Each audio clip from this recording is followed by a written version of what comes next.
You're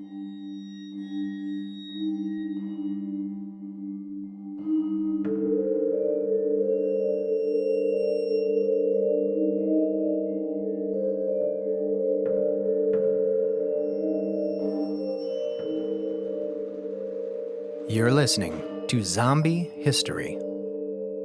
Conversations with significant people from the past who are dead. I'm Ron Stauffer, and I'll be your host on this conversational journey through history.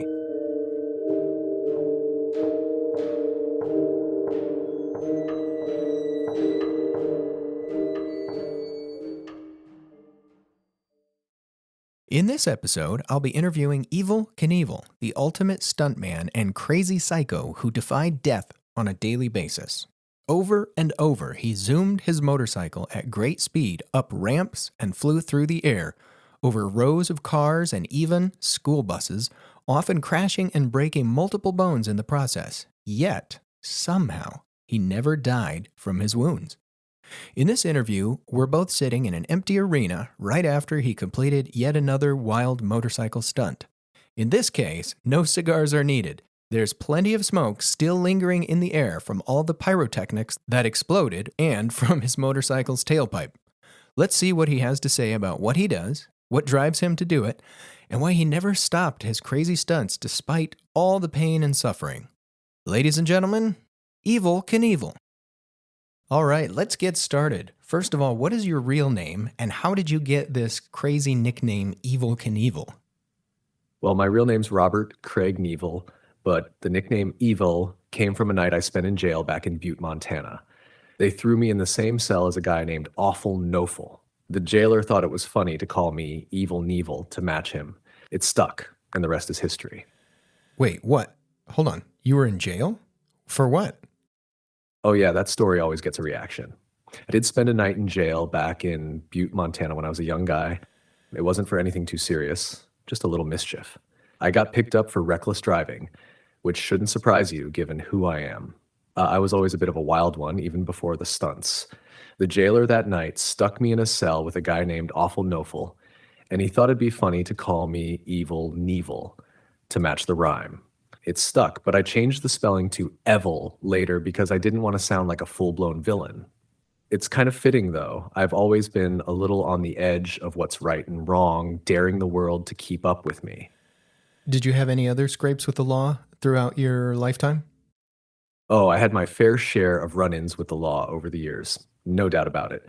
Most of them were tied to my wild streak and larger-than-life personality. There were a few arrests for things like reckless driving and disturbing the peace when I was younger. Nothing too serious. But later in life, I got into some bigger trouble. One of the most infamous incidents was in 1977 when I got into a fight with my former publicist, Sheldon Saltman. He wrote a book about me that I didn't like, and, well, I let my temper get the better of me. I ended up attacking him with a baseball bat, which landed me in legal hot water and actually got me sentenced to 6 months in jail, though I didn't serve. That said, most of my scrapes with the law were tied to my fiery personality, not anything malicious. I lived life with the throttle wide open, and sometimes that meant stepping over the line. But I owned up to it and kept moving forward, just like I did with everything else in life. Where are you from, and how did you first get your start riding motorcycles? Were you a normal kid like me who grew up jumping off of bicycle ramps out in the front yard? I'm from Butte, Montana, a mining town, tough as nails, just like me. As a kid, and from a young age, I was always pulling stunts. I started out like any kid on a bicycle, jumping over crates, rocks, whatever I could find. Once I got my first motorcycle, though, that's when everything clicked. I started popping wheelies, riding fast, and trying jumps with no real plan. It was all guts and instinct. Eventually, I figured out I could turn this wild streak into a show. That's when I started dreaming of bigger jumps, ones that would leave people breathless. It wasn't just riding anymore, it was about making history. Who were some of your influences? I grew up in the 1980s. People my age, if we were jumping our bicycles in the front yard off of plywood ramps and saying, "Hey, look at me, I'm Evel Knievel," who were you looking at as inspirational when you were a child? When I was a kid, I didn't have anyone doing what I ended up doing. No big motorcycle stunt guys to look up to. My influences were more rugged types like daredevils from the circus or the rodeo cowboys I saw growing up. I admired anyone who pushed themselves to the edge, who had guts. Guys like Joey Chitwood, who did car stunt shows, were big for me later on. But really, I just wanted to be the guy people would look up to. I didn't just want to jump off ramps. I wanted to fly further than anyone thought possible. What did your parents think about that? You must have absolutely given them a heart attack. Oh, my parents were beside themselves half the time. My mom worried constantly. She hated seeing me come home scraped up and bruised, and she knew I wasn't going to stop. My dad, he was tougher about it, probably figured I was either going to make it big or wipe out trying. I think I gave them more heartburn than they'd care to admit. But in the end, they couldn't hold me back. I had a fire in me to push limits, and I think deep down they understood that. I wasn't going to live a quiet, safe life. I think they saw that I had this drive to do something bigger than myself, even if it scared them. They might not have agreed with all my choices, but I think they were proud that I was chasing something no one else dared to do. It wasn't just stunts. It was about proving that anything was possible if you had the guts to go for it. What were some of the first big stunts that you did? And at what age did you actually get a motorcycle? Were you doing big, crazy, dangerous stunts before you got a motorcycle or only afterward? I got my first motorcycle when I was about 13, but even before that, I was already pulling stunts on my bicycle, jumping over crates, barrels, anything I could stack up. The danger didn't start with the motorcycle, it just got bigger. My first real stunt on a motorcycle was jumping over a 20-foot box of rattlesnakes and 2 mountain lions. I was in my 20s then. Crazy, right? But that's what hooked me. It wasn't about the size of the jump, it was the thrill of surviving it. That sounds ridiculous. You're saying you literally had live animals like inside crates? Did you borrow them from a zoo or something? No crates. These animals were live and out in the open. I borrowed them from a local animal trainer. The rattlesnakes were in a clear box, but the mountain lions were standing right there, tethered on chains. It was part of the spectacle. Who's crazy enough to jump over wild animals on a motorcycle? Me, of course. People thought I was nuts, but that's what sold tickets. It wasn't just a stunt, it was pure showmanship. Wow, that's fascinating. This bizarre obsession you had with spectacle, was it mostly about bragging rights and being just a tough guy, or was it about making money? It was both, no question. I mean, yeah, I wanted to be the toughest, the guy nobody could outdo. But let's be real, showmanship doesn't pay the bills unless you know how to sell it. I wasn't just jumping for bragging rights, I was building a career. The bigger the spectacle, the bigger the crowd, and the more money I made. But at the heart of it, it wasn't just about the money. It was about proving I could pull off the impossible and making sure everyone remembered my name.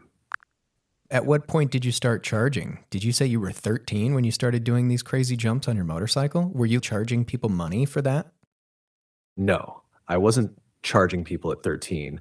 That was just me being a wild kid trying to impress anyone who'd watch. But by the time I hit my 20s, I started realizing I could turn this into something bigger. My first real paid stunt was in 1966 in Moses Lake, Washington. I put together my own show, rented a venue, and started charging admission. That's when it all clicked. I could take my crazy ideas, package them as entertainment, and make money doing what I loved. It's hard to imagine that something like that could even happen today. We live in such a risk-averse culture here in America with so much liability and legal issues, and it's a litigious society. Was there a point where people started telling you you can't do that because you might hurt yourself or other people? In other words, was the liability always something that you could accept and the venues you booked were okay with that? Or did they ever say, no way, that's way too crazy? You're absolutely right. What I did would be nearly impossible today with all the lawyers, insurance, and red tape. Back then, liability wasn't the monster it is now. Sure, people told me I was crazy, friends, family, even venue owners, but that never stopped me. Venues weren't always thrilled about the risks, but I convinced them the crowds and ticket sales were worth it. I carried the liability on my own shoulders. If I wiped out, it was on me. I accept it as part of the job. I think that's what made it so exciting for the audience, knowing it was real, raw, and anything could happen. No safety nets. You literally never had any sort of safety measures at all? Was it always just you jumping over crazy things, and if you fell, you had the potential to die every single time? That's right. No safety nets, no harnesses, no plan B. It was just me, my bike, and the ramp. Every time I went up, I knew I was risking my life. That was the whole point. The danger made it real, and people came to see if I'd make it or not. Of course, I had a good understanding of physics, speed, and angles, but let's face it, no amount of planning could guarantee I'd walk away. I crashed plenty, broke more bones than I can count, but I kept going. If you take away the risk, you take away the magic. Let's talk about that. How many broken bones do you think you had in your entire lifetime? And at some point, did you have doctors or medical professionals telling you, look, you got to stop doing this or you're going to die or your bones aren't going to heal anymore? I hold the record for most broken bones, over 400 in my lifetime. That's not an exaggeration, it's a fact. I fractured my skull, ribs, arms, legs, you name it. I had doctors telling me to stop all the time, but I didn't listen. Every cast, every surgery, every hospital stay, it was all just part of the price I paid to do what I loved. I figured if I stopped, I'd be giving up on who I was. I'd rather limp through life doing what I was born to do than sit on the sidelines, safe and sound.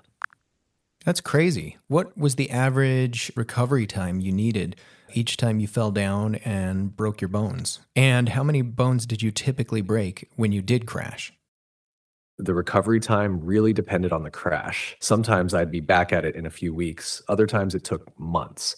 One of my worst crashes was at Caesar's Palace in 1967. I was in a coma for 29 days, and it took months to recover fully. As for the number of broken bones in a single crash, it could be anywhere from a couple to over a dozen, depending on how bad I landed. Each jump was a gamble, and when I lost, my body paid the price. But I never let it keep me down for long. I had to get back on the bike, always. That sounds incredibly painful. What was your relationship to pain? Were you impervious to pain, or did you somehow, in a strange way, enjoy it? Oh, I felt every ounce of the pain. Don't let anyone tell you I didn't. I wasn't impervious, and I sure as hell didn't enjoy it. But I learned to live with it. Pain was just the price of doing what I did. I think I had a higher tolerance for it than most people. But more than that, I refused to let it control me. The adrenaline of performing, the roar of the crowd, that was stronger than any pain. And honestly, every time I got hurt and got back up, it proved I was tougher than the pain. That's what kept me going. Okay, so again, talking about pain, is there any time that you thought to yourself, this particular jump isn't worth it? For example, did you ever book something and then cancel because you decided to back out of it right before it began?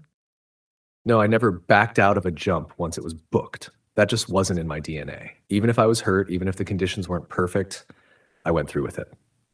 The closest I ever came to calling it off was Snake River Canyon in 1974. I knew the odds of making it were slim, but I still went for it. That's what people came to see, a man willing to risk it all. If I backed out, the legend would have died right there. Did you seriously think before every jump, this could be my last one and I could die and I'm okay with that?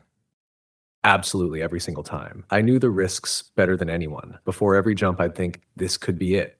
But I was okay with that. I accepted it. I didn't want to die, of course. Who does? But I knew if it happened, I'd go out doing what I was born to do. I wasn't reckless. I calculated every jump. But I also knew no amount of planning could guarantee I'd land safely. That's what made it thrilling, not just for me, but for the crowd.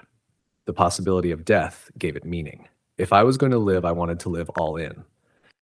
Okay, so let's talk about planning your jumps. Did you ever consult with mathematicians or physicists or people like that who were quote unquote experts to help you calculate speeds and trajectory and all that? Or did you just simply eyeball it and say, that looks good enough? It was a mix of both, honestly. I didn't have physicists or mathematicians on my payroll, but I did talk to experts now and then to get an idea of things like trajectory and speed. For the most part, though, I trusted my gut and my experience. I'd measure the distance, size up the ramp angles, and figure out how fast I need to go. A lot of it came down to feel, years of riding and knowing what my bike could handle. It wasn't all guesswork, but it sure as hell wasn't a science lab. It was me, my instincts, and a hell of a lot of nerve. What about practicing? If you do an unbelievably ambitious jump, is that something that you practice completely beforehand, once or twice or more times? Or did you just say, you know what, I'm just going to do this all live without any practice at all and see if I can land it in front of all these people? Oh, I almost never practiced the big jumps. What you saw was what you got. Live, first attempt, no do-overs. If I was going to risk my neck, it had to be in front of the crowd. That's what they came for. I mean, sure, I'd ride the bike around to get a feel for the ramp and check the speed I needed, but full-on rehearsals? Never. Practicing a jump meant risking the same danger without the payoff of an audience. I wanted that energy, that adrenaline from the crowd to push me through. It was all or nothing every time. Going back to the concept of risk and that sort of thing, I know at one point you used to say things like, hey, kids, don't try this at home, right? And I think, wasn't that something that took off all over the place, meaning all kinds of television shows that had crazy, wild action would have some sort of disclaimer at the front that said, kids, don't try this at home? Are you the one who started that? Yeah, that's right. I was one of the first to say, hey, kids, don't try this at home. It wasn't just a catchphrase, it was a real warning. I knew kids were out there jumping off ramps on their bikes, pretending to be me. Hell, I probably inspired half the broken bones in the country, but I didn't want anyone getting seriously hurt thinking they could pull off what I was doing. My stunts weren't just crazy, they were dangerous, and I was a professional who accepted the risks. That phrase caught on, and now you see it everywhere. But yeah, I started it. Evel Knievel, keeping kids a little safer, one warning at a time. Was that an idea that you came up with, or was that something that maybe a sponsor or a television station required you to say before you did your jumps? That was my idea, straight from me. No one told me to say it. No sponsor or TV station pushed it on me. I saw how many kids were idolizing me, trying to copy my stunts, and it worried me. I didn't want them to get themselves killed or seriously hurt, thinking they could do what I did without the experience or the scars to back it up. So I started saying, don't try this at home because I wanted to inspire kids, not endanger them. It came from a place of responsibility, believe it or not. That's interesting, though, because if you look at yourself as a sort of role model, wouldn't the natural reaction of children who see you on TV be to do exactly that and say, hey, let me ride my bicycle off the roof or something like that? Is that what you wanted? How could someone be inspired by you without endangering themselves? You're right, it's a fine line. I knew kids were going to try to copy me, no matter what I said. That's just human nature, especially for kids who see someone like me and think, I want to be fearless too. I didn't want to stop kids from dreaming big or pushing their limits, but I wanted them to understand the difference between being inspired and being reckless. What I wanted was for them to take that daredevil spirit and apply it to something meaningful, something they were passionate about. You can take risks in life without risking your neck, you know? It's about channeling that energy the right way. You were kind of weirdly, a proponent of motorcycle and bicycle riders wearing helmets, right? I mean, it seems kind of weird that you were apparently so obsessive about quote unquote being safe, even though you were probably one of the most dangerous men who ever rode on a bike or a motorcycle, right? Yeah, it does seem a little ironic, doesn't it? Here I was, risking my life every time I got on my bike, but I was a big believer in helmets and safety gear. I learned early on how important a helmet was. You know, without one, I wouldn't have survived some of those crashes. I'd seen what could happen to riders who didn't wear helmets, and it wasn't pretty. So I made a point of always wearing mine, and I wanted to set that example for kids and anyone else watching. It wasn't about pretending what I did was safe. It wasn't. But even in the midst of all the danger, there were ways to give yourself a fighting chance. I used to tell kids, if you're going to ride, wear your helmet. It didn't matter if you were Evel Knievel jumping buses or just a kid riding down the street. Your head's too important to lose. I think that message resonated because, yeah, I was dangerous, but I wasn't stupid. Wearing a helmet was the one thing I wouldn't gamble on. What about adrenaline? People use the term adrenaline junkie sometimes. Do you think you were addicted to adrenaline? Oh, absolutely. I was an adrenaline junkie, no doubt about it. That rush you get right before the jump, that moment when the world narrows down to you, your bike, and the ramp, it's like nothing else. It's pure, raw electric. I craved it. But it wasn't just the adrenaline, it was the whole experience. The roar of the crowd, the danger, the feeling of defying the odds, it all fed into it. Adrenaline was part of the high, but it was also about proving to myself and the world that I could do the impossible. That's a powerful addiction. Would you call what you did gambling in a certain sense? And if so, would you say that you had a personality that was vulnerable to gambling? Meaning, did you also gamble financially in other ways? Because you were certainly gambling with your life to a certain extent, right? Yeah, you could definitely call what I did a form of gambling. Every jump was a roll of the dice. I gambled with my life, my body, and my reputation every time I got on that bike. But I wasn't reckless about it. I calculated the risks, even if the odds weren't always in my favor. It was a gamble, but it wasn't blind luck. I bet on my skills and my guts. As for financial gambling, yeah, I dabbled in it. I bet on myself in business, took risks with sponsorships and shows. I even spent some time at the tables in Vegas. But my biggest gamble was always the jumps. And I guess you could say my personality thrived on that thrill, whether it was in the air or at the bank. It's just who I was, always pushing my chips all in. So, talking of sponsors, who were some of your sponsors, and did you struggle to find sponsors? I'm trying to imagine a company sponsoring you and then a crowd watching you fall to your death. How often did that come up, and was it a struggle for you to find sponsors?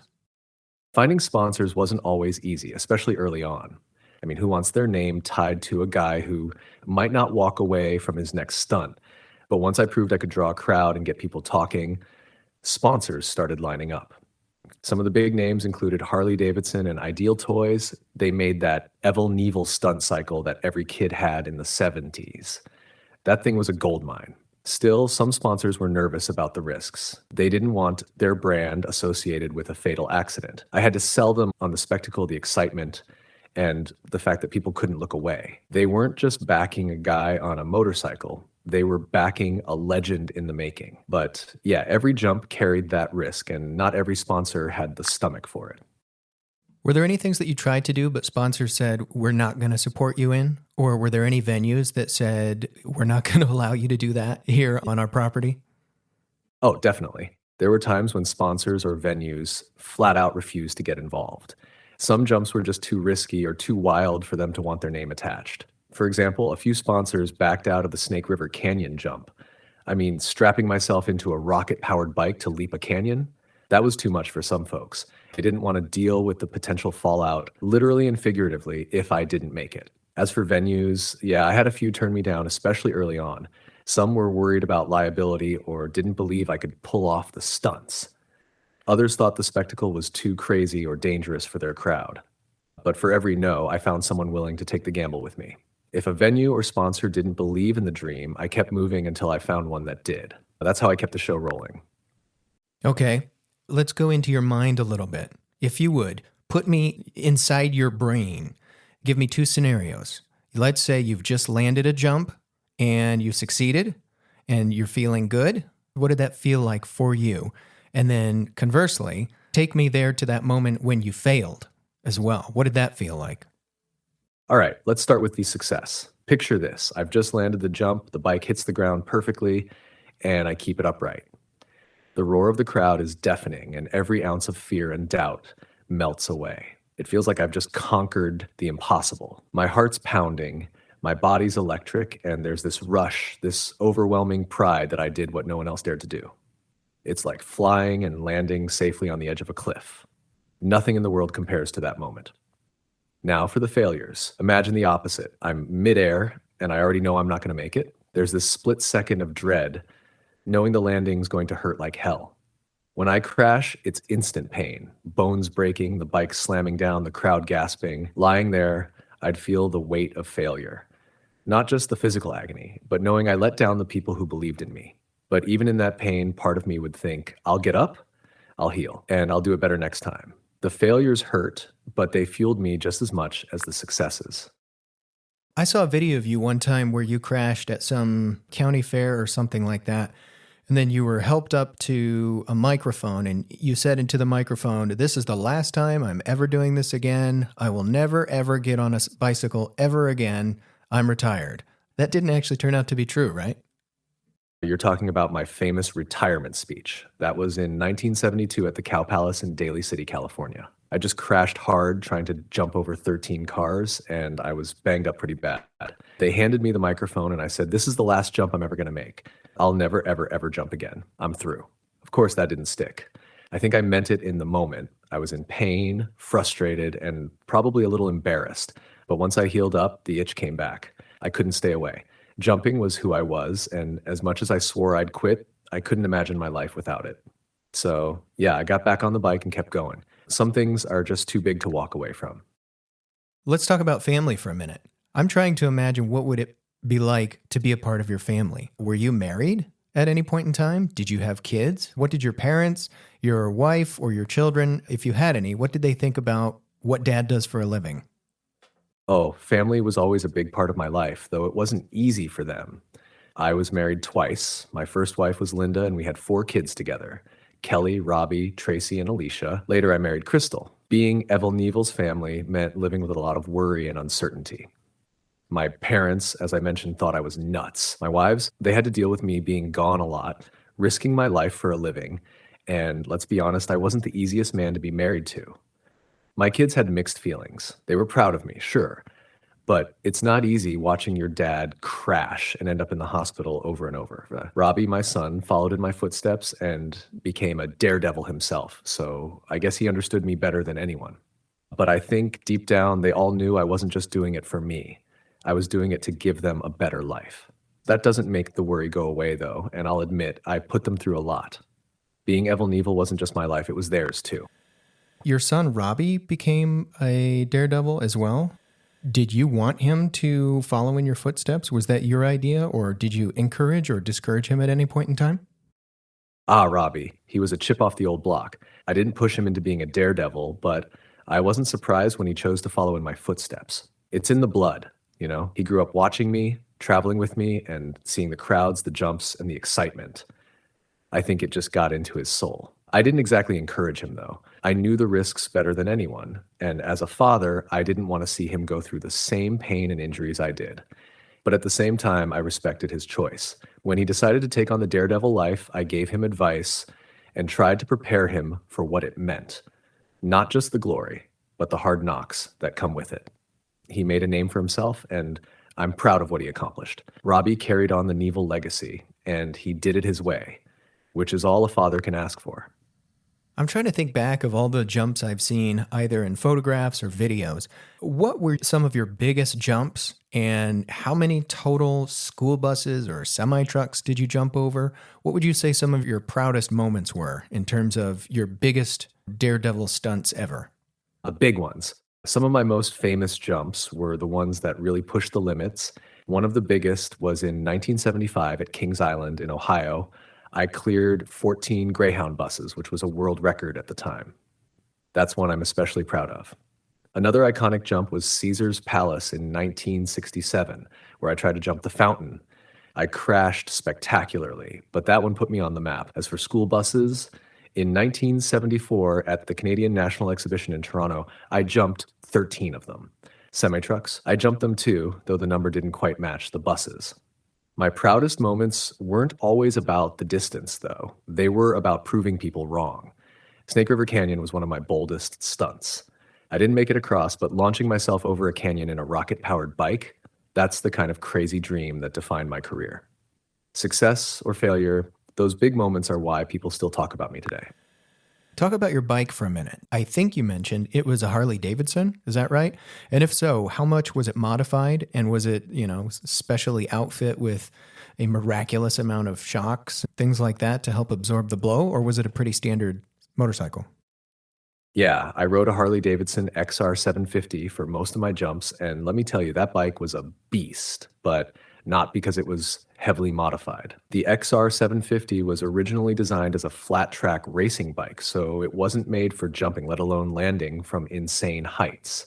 It had a lightweight frame and a strong engine, which made it ideal for getting the speed I needed to clear those big distances.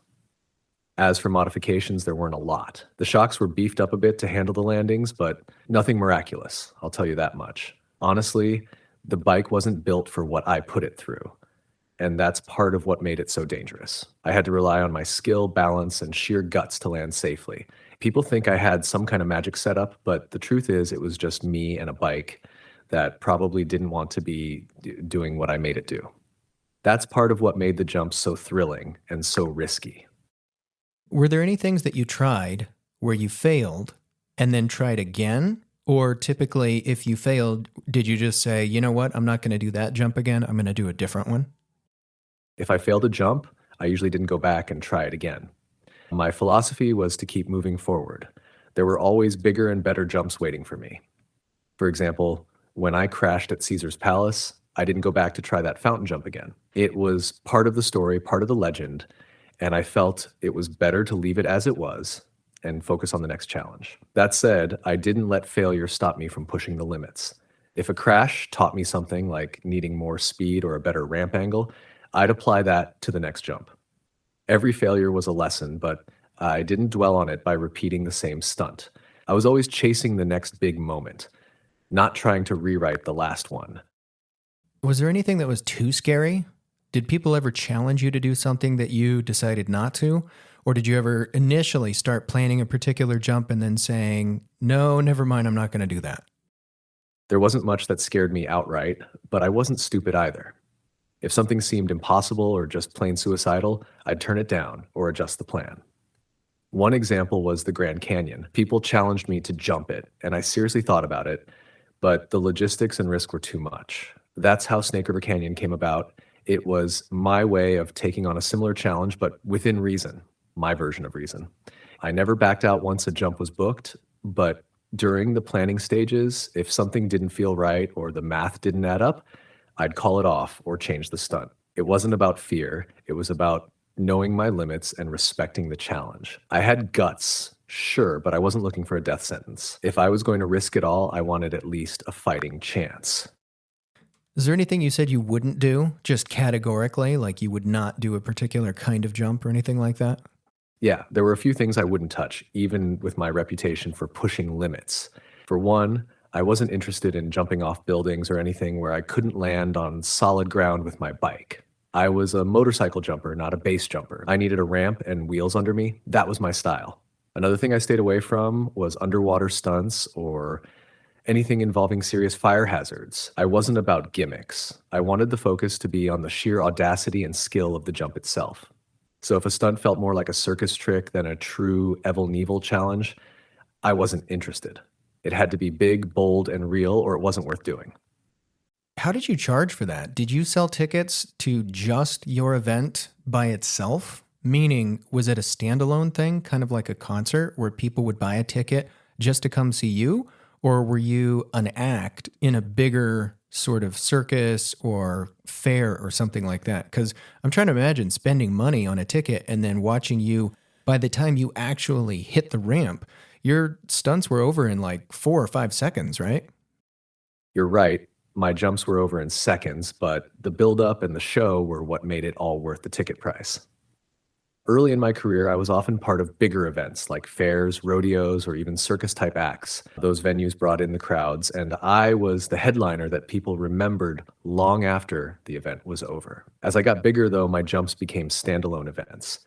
People would buy tickets just to see Evel Knievel, and we made it a spectacle. There was always a whole show leading up to the jump. Introductions, me revving the bike, testing the ramp, interacting with the crowd. The tension built to a fever pitch before I hit that ramp. By the time the jump happened, people were on the edge of their seats. Sure, the jump itself was fast, but the experience was what made it unforgettable. People weren't just paying for the stunt. They were paying to be part of history.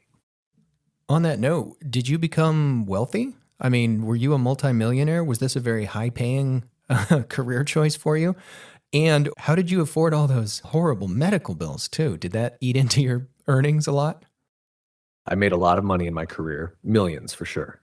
Between the ticket sales, sponsorships, and merchandise like the Evel Knievel stunt toys, I was raking it in during my peak. That said, I also spent it just as fast. I lived large, big houses, fancy cars, you name it. I didn't hold back when it came to enjoying the fruits of my labor. As for medical bills, oh yeah, they were brutal. All those surgeries, hospital stays, and recovery costs added up fast. A lot of my money went toward patching myself back together. Sponsors helped cover some of the costs, but I paid for most of it out of my own pocket. So while I made a fortune, I also burned through a good chunk of it between my lifestyle and keeping myself in one piece. Rich enough to never worry? Not exactly. Okay. Talk about your career in terms of when you started, when you peaked, and then when was your very last jump? How many total years were you doing this? And in general, how many total jumps did you do, if you can even count them all? I started my professional career in the mid 1960s, and my first big stunt that got attention was in 1965 in Moses Lake, Washington.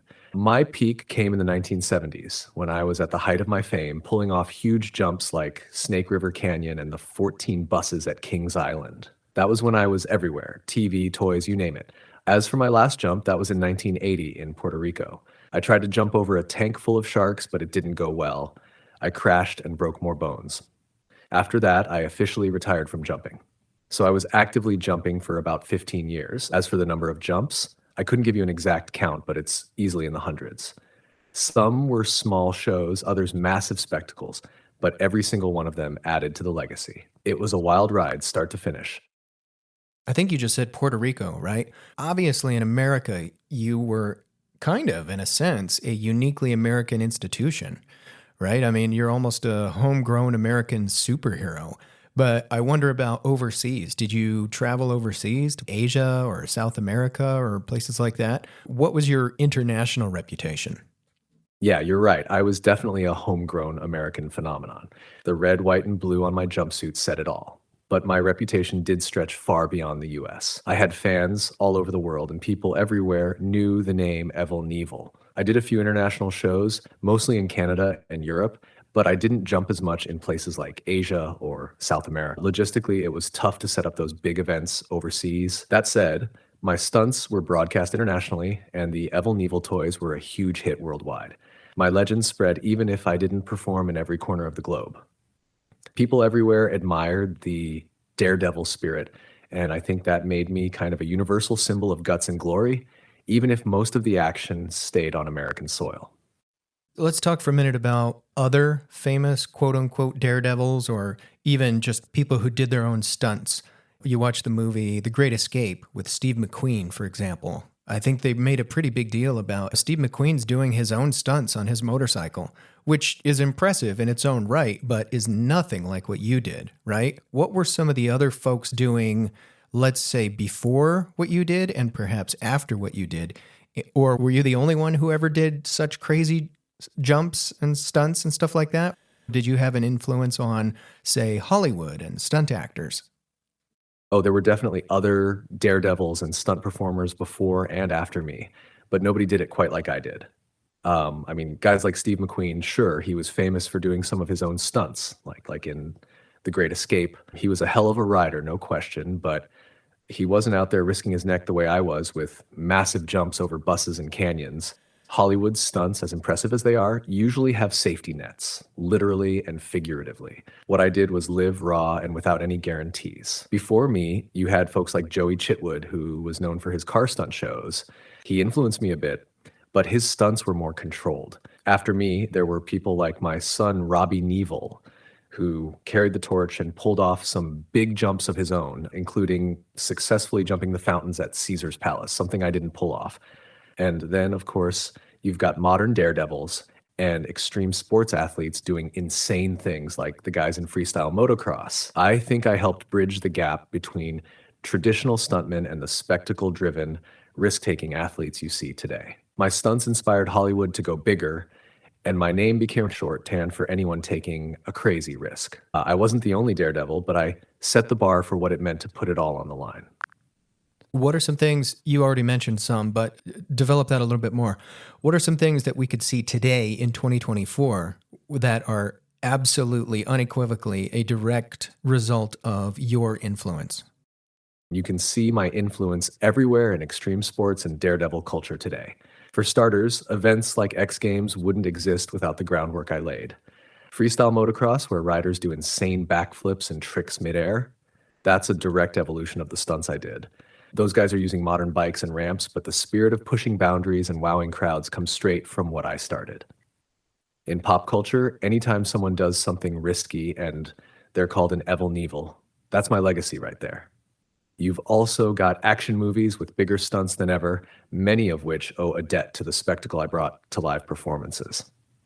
Even toy lines and video games that celebrate high-flying, over-the-top action have roots in the Evel Knievel stunt cycle toys from the 1970s. And let's not forget live shows like Nitro Circus. They're basically my stunts cranked up to 11 with teams of people doing what I did solo. The whole culture of blending entertainment with extreme danger. That's something I pioneered. My name might be from the past, but my influence is alive and kicking. What about competitors? You talked about not really having any influences, but during your career, did you have competitors? Were there any people who were actual professionals copying you and following you around on the same circuit? Were there any apples to apples competitors that you had during your career? During my career, I didn't really have true apples to apples competitors. I was in a league of my own. There were certainly other stunt riders and daredevils out there, but nobody was doing the massive, high profile jumps I was pulling off. I made sure of that. I wasn't just a stuntman, I was a showman. I built my brand to stand apart, and honestly, a lot of people didn't want to take the kinds of risks I did. That said, there were a few who tried to follow in my footsteps. Guys like Bob Gill and Gary Wells were jumping motorcycles during my era, but they didn't have the same level of fame or draw the same crowds. Wells, for example, tried to jump the fountains at Caesar's Palace after I did, but he crashed too.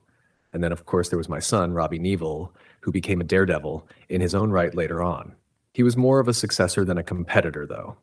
In my prime, I wasn't just competing against other riders, I was competing against people's imaginations, trying to do stunts so big and daring that no one else could even think about topping them. And that's what kept me ahead of the pack. Going back to the idea of pain once more, I'm just imagining how much pain you suffered throughout your entire career.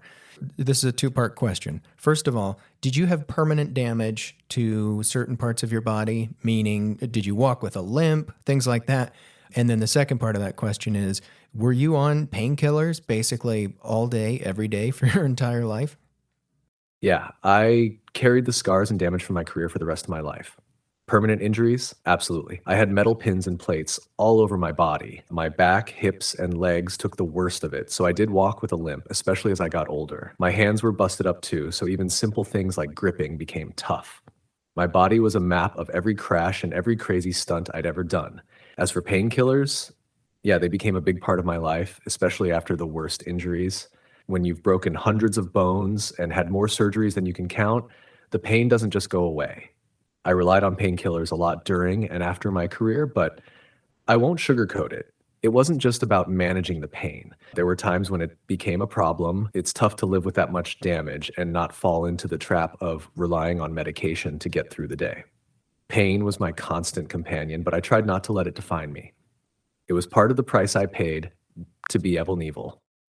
Were you addicted to opiates or anything like that? Maybe because you came in the 70s for the bulk of your career, maybe that was actually better in a sense, because I would imagine today you'd probably get hooked on something like fentanyl, right? Like an oxycodone pill. Isn't that what a doctor would prescribe for you today in 2024? You're right that the times were different. Doctors weren't handing out prescriptions the way they do today, but I did rely on painkillers, and I'll admit I struggled with addiction at points in my life.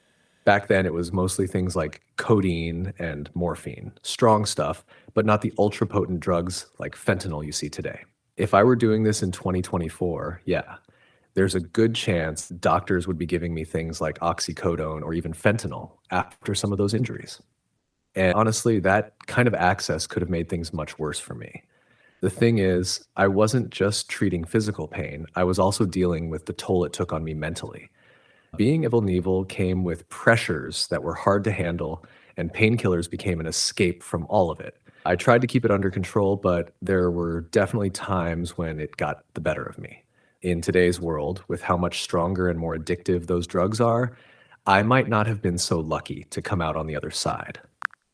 If you had it to do over, would you do your life differently? And do you have regrets? Have you expressed particular regrets? What advice would you give people based on your life? If I had it to do over, yeah, I'd still do it. I'd live my life just as boldly, but maybe with a little more caution in some places. I don't regret the jumps or the risks. That's who I was. But I do regret some of the choices I made off the bike. I wasn't always the best man, father, or friend. And if I could go back, I'd spend more time on those relationships and less time chasing fame and fortune. As for advice, I tell people this: live your life fully, but understand the cost. Take risks, chase your dreams, but don't let the pursuit of greatness make you blind to what really matters: your family, your health, and your integrity. Looking back, I'm proud of what I accomplished, but I can see the toll it took on me and those I loved. If you're going to live like Evel Knievel, make sure you're ready to pay the price. It's a little bit ironic hearing Evel Knievel tell us about valuing his health. But remarkably, you did not die on any of your bicycle jumps. You may have come very close to death, but that didn't kill you. That is quite remarkable. And I mean, just comment on that, would you? You lived to be almost 70, right? Yeah, it is ironic, isn't it? I lived a life that should have killed me 100 times over, but it didn't. And I came so close to death on more occasions than I can count, but somehow I always managed to get back up. It wasn't the jumps or the crashes that got me, it was years of wear and tear catching up to me later in life. I ended up passing at 69. That was a miracle considering the risks I took. Living as long as I did wasn't luck, it was sheer determination. I think the lesson in that is this: even if you live on the edge, you can survive if you've got the will to keep going. But yeah, I'll admit making it out of those jumps alive is still remarkable, even to me. I beat the odds so many times, it's almost as if the universe wanted to keep me around to tell the story. If you were a guy who rode a motorcycle for a living, did you ever like to just take your motorcycle out and ride it cross country or anything like that? Did Evel Knievel ever take a relaxed road trip? Oh, absolutely. As much as I love the spotlight and the stunts, I was still a motorcycle guy at heart. There's nothing like hitting the open road, just you, your bike, and the horizon. I wasn't always about the jumps. Sometimes I just needed to clear my head and ride for the pure freedom of it. I did plenty of road trips, though not always cross country. I'd hit long stretches of highway out west through Montana, Nevada, places like that.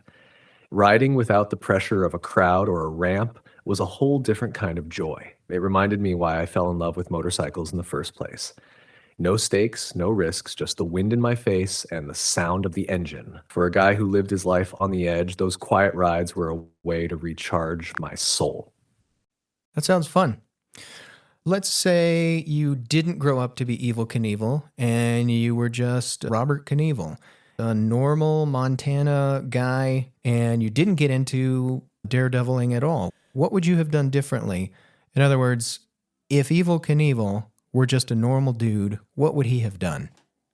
If I hadn't become Evel Knievel, I probably would have stayed close to my Montana roots. I could have been a rancher or worked in the mines like so many guys from Butte. Maybe I'd have gone into business. I always had a knack for selling ideas and getting people excited about something. Who knows? Maybe I'd have ended up running a bar or a car dealership. But to be honest, I don't think I was ever cut out to be just a normal guy. Even as a kid, I had this fire in me to stand out, to do something bigger. If it hadn't been Daredevil stunts, it would have been something else, maybe running wild in another field entirely. I was born to take risks, to live loud and bold. That's just who I am, whether I'm Evel Knievel or Robert Knievel. What about side projects? Did you have any side passions? Did you like collecting things? Did you have pets? What did you do in your time off when you weren't on your motorcycle? When I wasn't on my motorcycle, I had plenty of other interests to keep me busy. I loved fishing and hunting, classic Montana hobbies. Being out in nature was a way for me to decompress and connect with my roots. I also enjoyed golfing, though I wasn't exactly a pro at it. It was more about having fun and blowing off steam. As for collecting, I was big into cars. I had a garage full of flashy sports cars and custom rides. I liked things that were fast and bold, kind of like me. And yeah, I had pets over the years, mostly dogs. They were great companions and a reminder of life's simpler joys. But my biggest side project, it was being Evel Knievel, even off the bike. I loved talking to fans, signing autographs, and telling stories.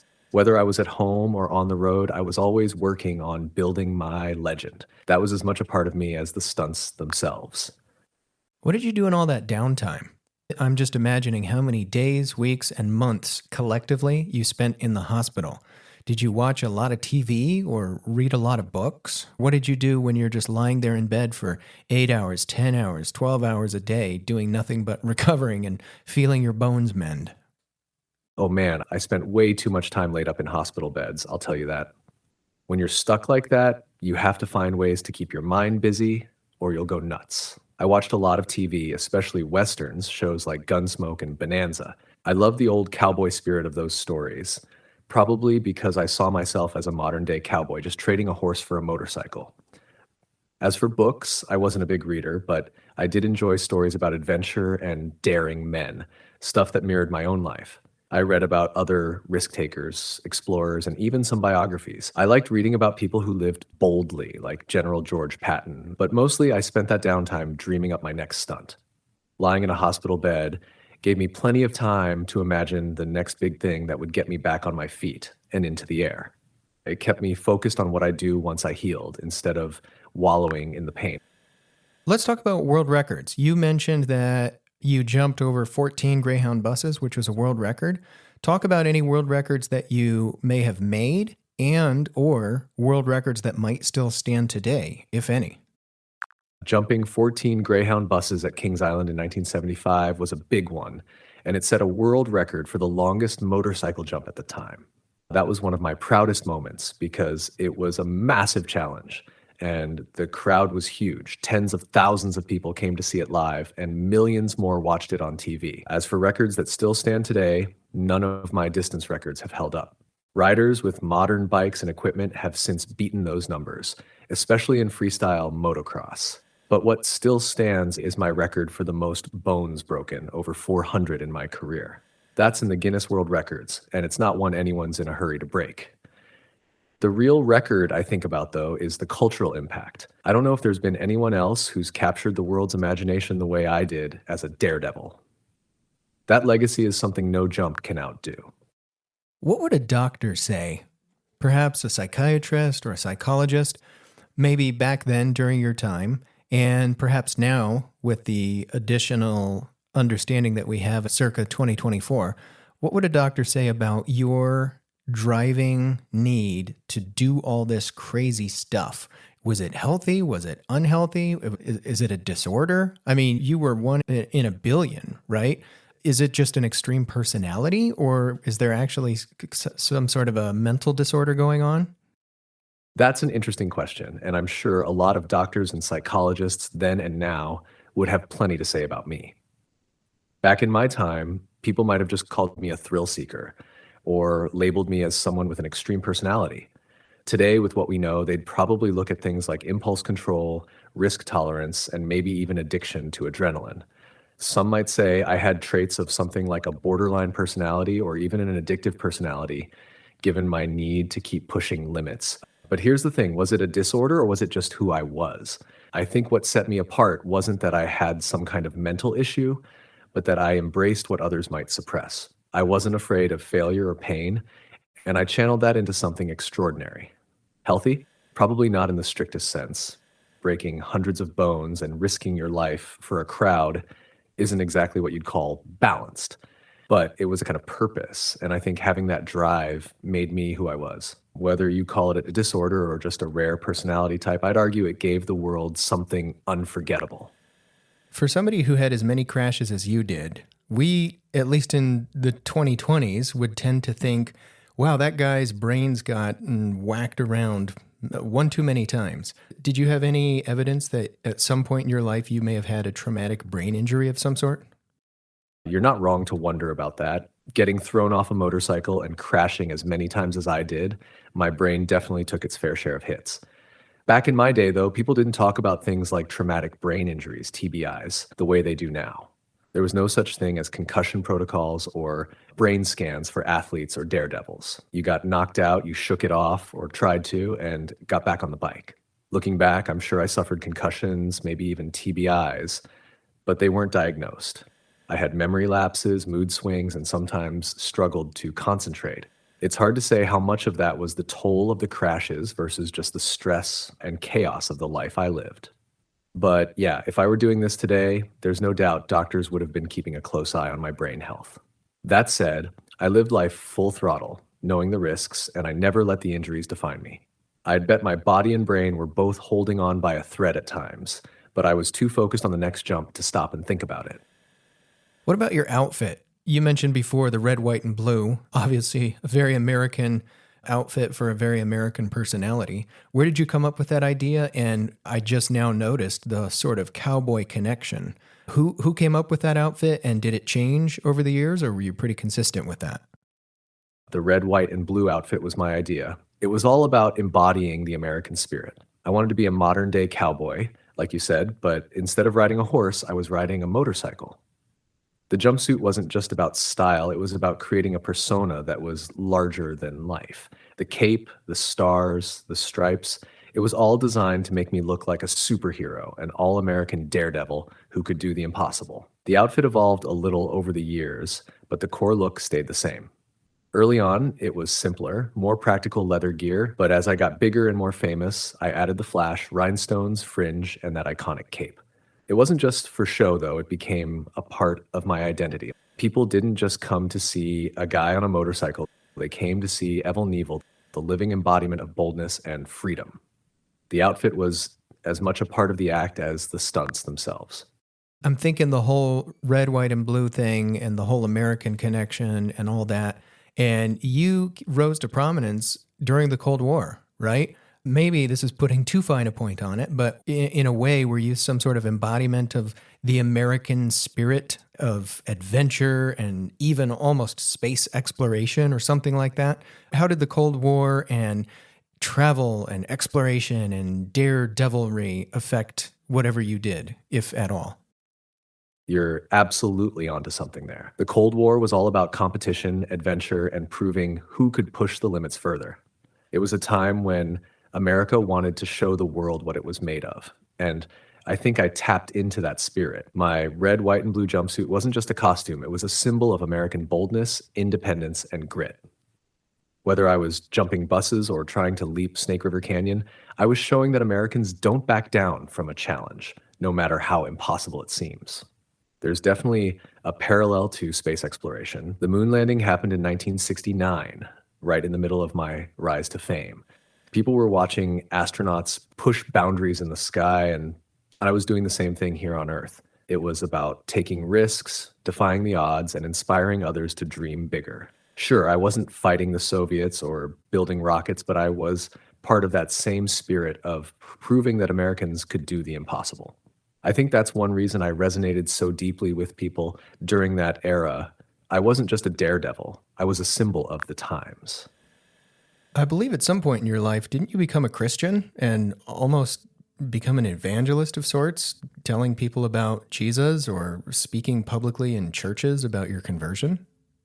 Yes, that's absolutely true. Later in my life, I had a real change of heart. In 2007, not long before I passed away, I became a born-again Christian. It was a powerful moment for me, a realization that I needed to make peace with myself, my past, and with God. For most of my life, I lived on the edge, full of pride and recklessness, but as I got older, I began reflecting on what it all meant. My conversion happened publicly during a televised interview with Robert Schuller at the Crystal Cathedral. I spoke about my faith and how accepting Jesus into my life gave me a sense of peace I'd never known. I wouldn't call myself an evangelist, but I did share my story openly, hoping it might inspire others to think about their own lives and what really matters. After years of living for the thrill, it felt good to find something bigger than myself to believe in. I've seen pictures of you carrying what looks like a really small cane or a magician's wand or something like that. What was that about? What was that cane or that walking stick that you carried? The cane. Yeah, I carried a walking stick or cane later in my life, but it wasn't just for show. It had a purpose. After all the crashes, surgeries, and broken bones, I needed some extra support to get around. My body was so beat up that walking without it could be tough, especially as I got older. But being Evel Knievel, I wasn't going to carry just any ordinary cane. It became part of my image, almost like a prop. Some of the canes I carried were custom made and they looked flashy, fitting my larger than life persona. In a way, it symbolized how I kept going despite the toll my career took on my body. Even limping, I was still Evel Knievel, standing tall and proud. That cane was a reminder to me and everyone else that no matter how many times you get knocked down, you keep moving forward. Was there one ultimate jump that you said you would do or planned on doing or hoped on doing someday but never got around to? What was the jump that got away, if there was one? Oh, yeah, the ultimate jump that got away was the Grand Canyon. That was the one I dreamed of, the one I really wanted to conquer. It would have been the ultimate stunt, bigger than anything I'd ever done. I talked about it for years and even started looking into how to make it happen. But the logistics were a nightmare. Getting the permits, finding the right location, and figuring out how to actually survive the jump. It just never came together. Instead, I went after Snake River Canyon as a kind of substitute. It wasn't the same though, and the rocket bike didn't work the way I'd hoped. And even though it was a bold attempt, it didn't have the same grandeur as jumping the Grand Canyon would have. That one stayed in my mind as the jump that could have cemented my legacy as the greatest daredevil of all time. But hey, sometimes the dream itself is what keeps you going, even if you never get to pull it off. How fast did you go for a lot of these jumps? Did you hold any speed records? Was a significant part of your jumps the fact that you were going super fast, or was speed really not the exciting part? Speed was definitely a critical part of every jump, but it wasn't the spectacle itself. It was more of a means to an end. I had to hit a specific speed to clear the distance or height I was going for. For most jumps, I was going anywhere from 60 to 90 miles per hour, depending on the ramp angles and the length of the jump. I didn't hold any official speed records though, because my focus wasn't on pure speed. It was on distance and danger. The excitement wasn't about how fast I was going. It was about the risk, the precision, and the sheer audacity of what I was attempting. People didn't come to watch a speed run. They came to see me defy gravity and land on the other side. Speed was just one piece of the puzzle, and I had to get it exactly right. Too slow, I'd crash short. Too fast, I'd overshoot the landing. It was all about balance, and that's where the skill came in. This has been really fun. Why don't you leave us with maybe some inspirational quotes, or if you had any mottos of any kind, what would those have been? What are some of the more famous sayings of Evel Knievel? This has been a blast, Ron. Let me leave you with some of my favorite quotes and mottos that sum up who I was. You can't break my spirit, and you'll never break my will to win. That was my attitude every time I got on the bike, no matter how many bones I'd broken. Bones heal, pain is temporary, and chicks dig scars. That one's a little tongue-in-cheek, but it speaks to my view on taking risks and living with the consequences. I don't want to be a common man. I want to be an uncommon man. That's what drove me to go bigger, take risks, and leave a legacy. And one of my all-time favorites, and this one's a classic, anybody can jump a motorcycle. The trouble begins when you try to land it. Those sum up the Evel Knievel philosophy. Take risks, live boldly, and never let fear keep you down. Thanks for the ride, Ron. This has been one hell of a chat. All right, folks. This has been really fun. Thank you to Evel Knievel, the wild, crazy madman and stunt performer and original pioneer American motorcycle cowboy, whatever you want to call him. I don't even know what to call him. He was one of a kind, an absolute American original.